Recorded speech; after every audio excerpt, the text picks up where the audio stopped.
bro, you still want that thing or not? Macam contoh one time tu aku nak beli barang ni tapi aku tak jadi, tapi cara dia follow up tu macam, bro, you still want this or not? Macam tu kan. So aku macam terus tak reply. Bagi aku, cara untuk follow up yang betul adalah kita kena, tak boleh tanya je, nak lagi ke tak? Kena macam buat macam santai-santai. Lepas tu cakap, bro, yang pasal benda yang kau nak beli tu sekarang ada extra discount 15%. Tapi tak semestinya pasal kena bagi extra discount, tak semestinya kena kurangkan untung kita. Kita boleh bagi macam extra information, macam, bro, tahu tak, pedal yang kau nak beli tu dia diperbuat daripada carbon ke microfiber ke apa benda lah. Kena bagi extra info kat dia.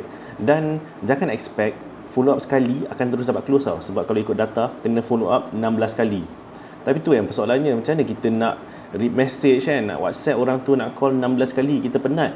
Sebab tu aku buat, and aku suggest korang buat adalah kumpul data dekat, so far aku dah kumpul selama setahun ada 1000 total contacts.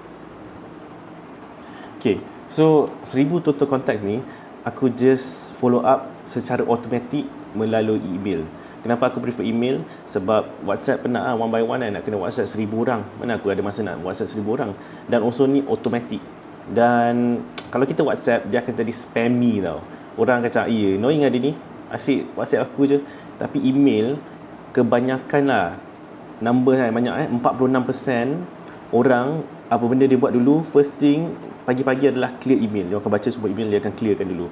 So email marketing still works. Banyak kali aku sedar tak sedar, aku dapat message daripada pelanggan lama, dia tak reply email tu tau, dia WhatsApp. Dia kata, aku nampak email kau. Yang pasal ni macam mana lah? Email marketing service yang aku guna adalah MailChimp. Dia untuk 1000 contacts pertama adalah free. Hantar email selalu kat dia orang, supaya dia orang akan selalu ingat kita.